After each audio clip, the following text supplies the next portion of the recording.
I'll get that turned on just a second. My name is really Jim Blevins.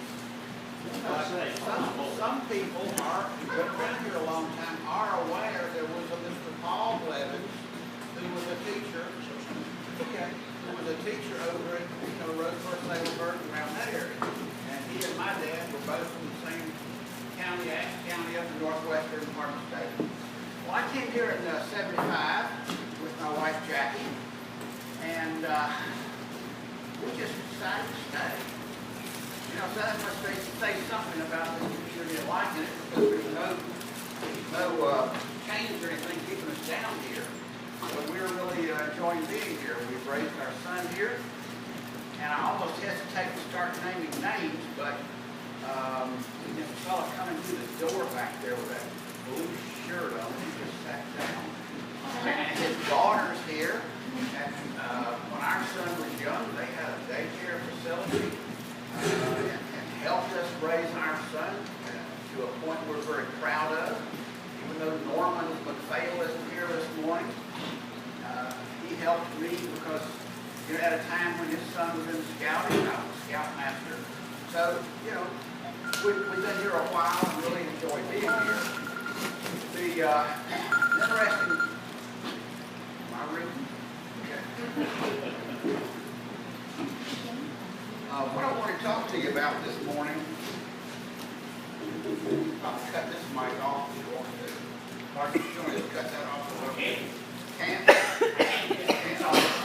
Good. What I want to talk to you about this morning is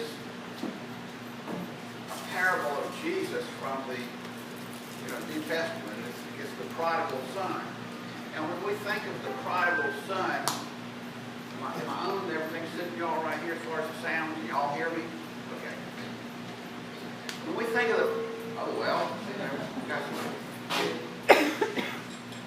okay, I'm getting in front of the speakers.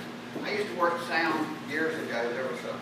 I've been back home about 4 or 5 years, but I helped get a new church started in the Fayetteville area for about 3 years up until the last 4 years. So I feel comfortable in this sort of contemporary music, even though our home church is Salem-Burke Baptist Church. Now, the reason that's our home church is that even though I might have wanted to go somewhere else, my wife does have her foot chained down there, and it was, okay, got to go back to Salem-Burke, but that's okay, because, I found a ministry there. Tar Heel Challenge, I'm getting some feedback here. Tar Heel Challenge is right down the street. And they're twice a year they have classes. Still getting feedback. What? Okay. Don't worry about it. So twice a year they have classes. People that sort of got sidetracked and had to get back on track again, but they're willing to. And I happen to be with a team at Salem-Burke Baptist Church that goes over there on Wednesday nights. And works for those folks. And there's another church that we rotate with on Sunday mornings and so forth. So, to me that has become a ministry that I enjoy trying to help folks get sidetracked. That said, I think you can understand people better that have problems if you've done some stupid things yourself. So when we get into, just a moment here, I'm going to open the Word and we'll get into the prodigal son. I don't want you to think I haven't done some stupid things myself, okay? I mean, I'm just normal, okay? I think we're all normal. We all have done some things that we are maybe not so happy with. But there's something else I want you to look at here. Normally when we think about the prodigal son, we just think about this young man who got his fortune and his father's fortune and went off, spent it and wasted it. And there's some mixture with his brother, but we don't really think much about that. And maybe we don't think enough about the father figure. So I just want to look at that just a little bit more today. So let me open the Word here.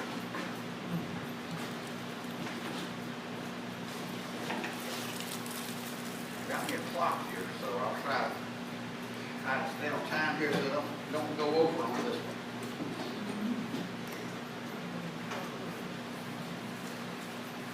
Another interesting thought to take note of is the material around the Bible. Now, I'm assuming, of course, that you all have a background Bible, if I was, if I was talking with a much larger crowd where there might be somebody that might, honor some other Bible, then I'd have to deal with that a little bit. But my assumption right now, of course, is that we're all, founded in this. Now, the parable of the prodigal son is in the 15th chapter of Luke in our New Testament, of course. Now, the interesting thing is that you ought to look, if you really want to get a full understanding of this, it pays to look at the chapters around Luke, which we obviously don't have time to do this morning. We don't even have time to look at the whole, chapter of Luke. Are we okay with sound now? Everything is okay? All right, you just keep going. If you look at the area around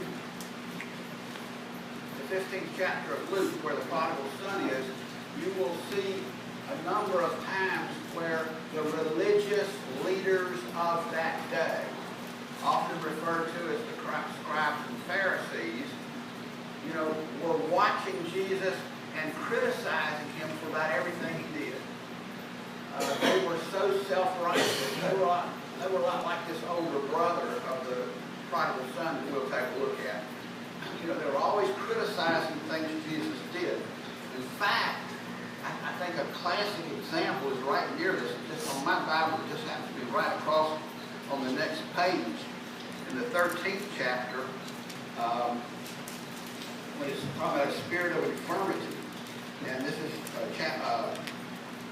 just use this as a lead-in, if you will, to the prodigal son, and talking about the attitudes of people in here.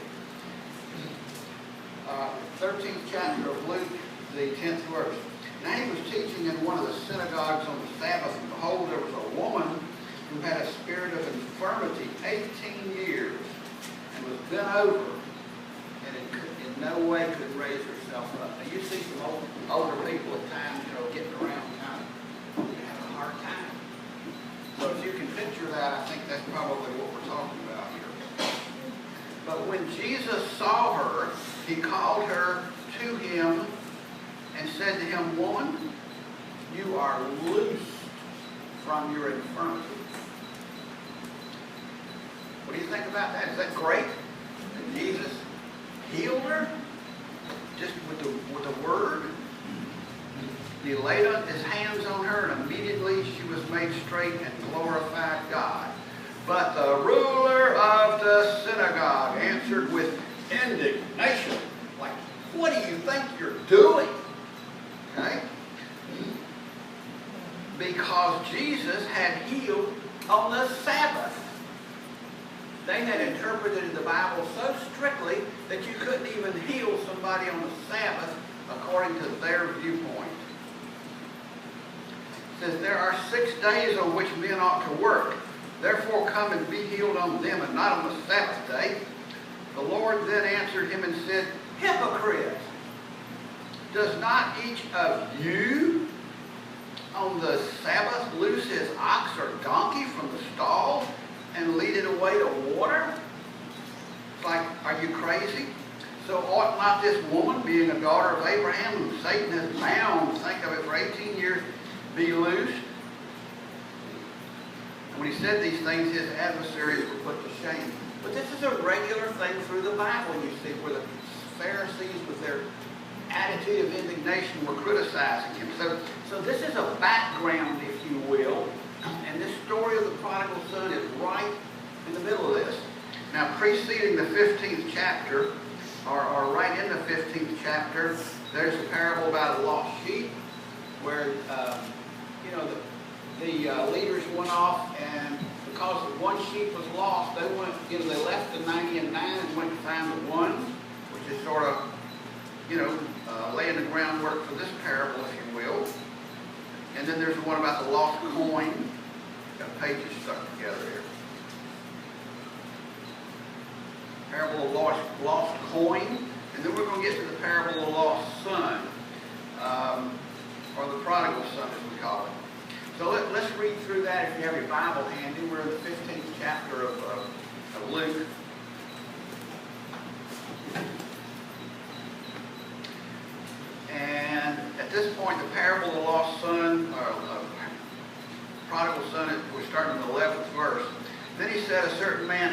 sons. And the younger of them said to his father, Father, give me the portion of goods that falls to me.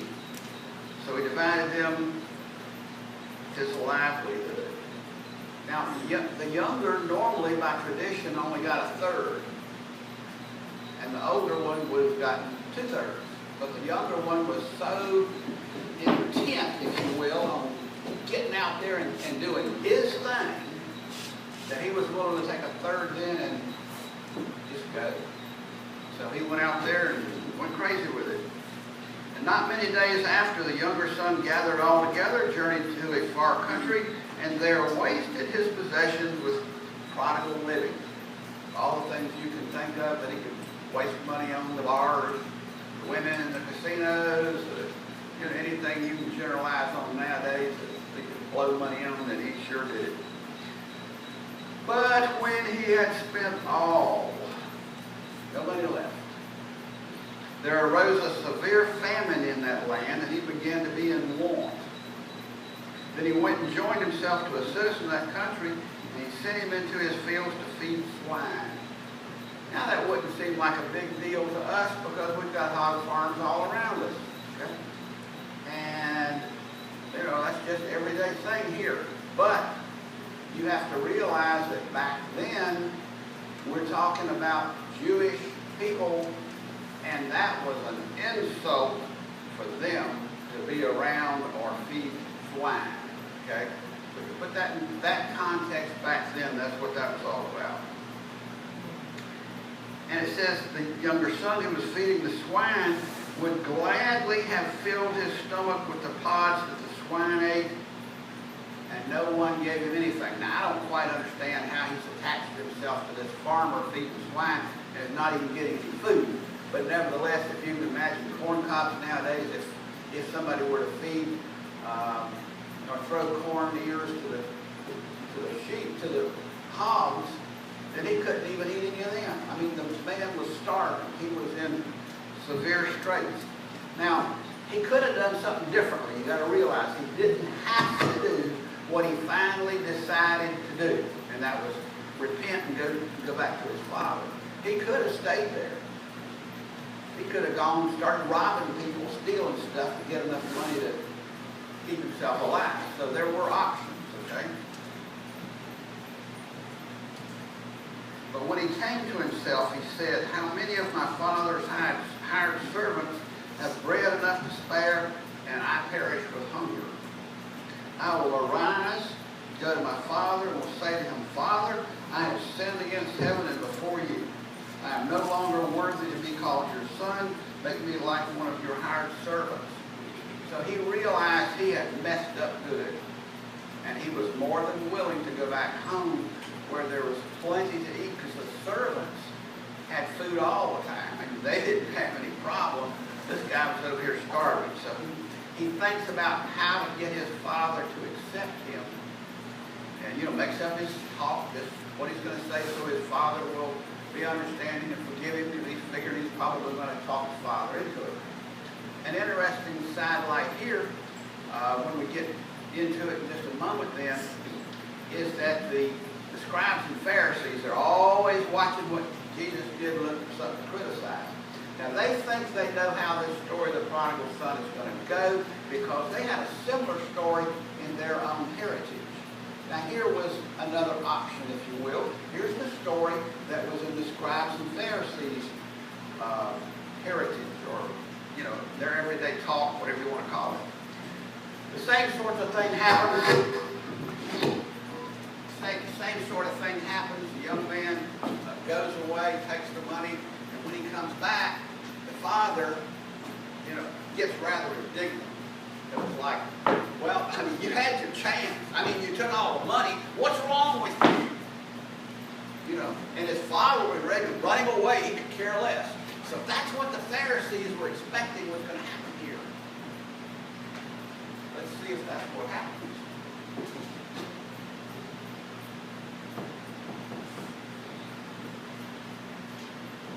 So I'm in verse 20. He arose, came to his father, but when he was still a great way off, his father saw him and had compassion fell on his neck and kissed him. Now, apparently the father really loves him, okay? Now, do you think if the father had gone and sought him out in this foreign land and had tried to talk to him about coming back, would he have come back? No. He finally had to get to a point where he realized that he just had to get his act together and go back and ask his father to forgive him, which is an option that we have, with God when we mess up. Here's what the father said. But the father said to his servants, bring out the best. I missed something here because he sprung his arms around his son. Okay, I'm backing up into verse 20. His father saw him, had compassion on him, and ran and fell on his neck and kissed him. Now, you see commercials and so forth on television nowadays where young people have their parents let them out of the car before they get to school, a block or two away, so that, the kids have this independence. They don't want to be associated with their parents. You've seen that, I guess. I am grateful that our son let me take him to school down here at Lakewood and park right in front of the school to let him out wherever there was a close place. And we put our arms around each other and hugged each other before he got out of the car. And that still continues to this day. He's got his own family and so forth, but we give hugs, and I tend to continue to compliment him. I mean, I can prove that. I get out my smartphone, and you can see my text and so forth to him that I'm, regularly telling him we're proud of him and that sort of thing. So, and I just sort of have this glimpse of what God might be like, of what, might have been happening here, because of the relationship I have with my son, which I'm blessed. I'm very fortunate, to have him. So he goes on and says, the son said to him, Father, I've sinned against heaven and in your sight. I'm no longer worthy to be called your son. He realizes that. But the father said to his servants, bring out the best robe and put it on him, and put a ring on his hand and sandals on his feet. Now there are three things that were just mentioned here, and all of these are to confirm his sonship. His father is not accepting him back as a slave, as he would have been okay with, knowing how badly he messed up. His father is saying the robe gives you a presence, if you will, of excellence, of being my son. The ring was a signet ring that had the family crest on it. This is just my wedding ring, but it had a crest on it, that would go in wax or something on a letter or some document to make it official. And the last was sandals, a sign of sonship, because the slaves didn't wear sandals. Okay? So three things. The father welcomes him back unreservedly. You are back as my son. I love you so much. How about that? And, little bonus here, and bring the fatted calf here and kill it. Let us eat and be merry. The father is so happy they're having a celebration over it. The Bible does tell us in places about when a sinner is, when someone accepts Christ as their Savior, that the angels rejoice in heaven. So God's family will rejoice, if you're not a Christian, when you become a Christian. For this my son was dead and is alive again. He was lost and is found, and they began to be merry. Now, I didn't hear anything in there about any sort of an adoption ceremony or anything where he takes him back again and makes him a son the second time. I get the impression he was a son all along. He had just gotten sidetracked off in that far country. But when the father sees him coming, he gets excited, runs to meet him, greets him warmly, and does all these things to make him feel like his son again. How about that? Now, his older son was in the field, and he came and drew near to the house. He heard music and dancing. He hears the celebration. He was out far enough away that he didn't know what was going on. So he called one of the servants and asked what these things meant. And he said to him, your brothers come home, Because he's received him safe and sound, your fathers killed the fatted calf. What's the brother's reaction? Unfortunately, a lot like the scribes and Pharisees, they get an attitude about things, okay? He was angry and would not go in. Therefore, his father came out and pleaded with him to come in.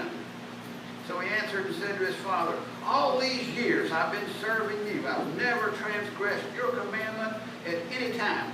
Yet you never gave me a goat to celebrate with my friends. But as soon as the son of yours came, who devoured your livelihood with harlots, you killed the fatted calf for him. He said to him, son, you're always with me, and all I have is yours. It was right that we should make merry and be glad. Your brother was dead, and his life again was lost, and now is found. How about that? Now that gives you some insight into God. Now here is an important thing you need to realize about God.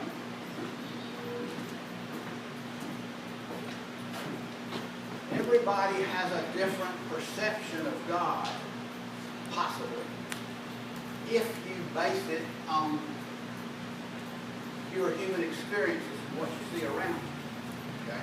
So we've got to realize that there's a possible perception anyone or several of you might have from just your experience that might be different from this. It sounds so wonderful, it's there in the Bible. Now, I don't mean to be facetious, but I'm serious about this, because you might not have had a son, you might not have had a father. You might have been raised in a single-parent family. Or you might have had a father who was gone a lot. Maybe he was a truck driver or in the military or something. Who knows? He's not around a whole lot. Or maybe a father who, sometimes showed concern, sometimes didn't care. Or I think one of the worst situations I can imagine, because I used to be on the Domestic Violence Division Board in Clinton. It was called UCARE. I was on that board, served the term for 6 years. And that helped me to understand domestic violence, because some fathers, usually about 95% of the time it's the man who's abusive, but there's a small percentage of women, that are the abusers. But nevertheless, if you happen to have been abused by your father, whether it's verbally, for being, just can't stand your mess anymore, or whatever, or sexual abuse, or, just plain being physically abusive. There are different kinds of fathers, so you must realize that yours was different from this story from the Bible, because what you need to do is focus on what God is like. That's what this story is all about, because it's a comparison of the love of God. Okay? So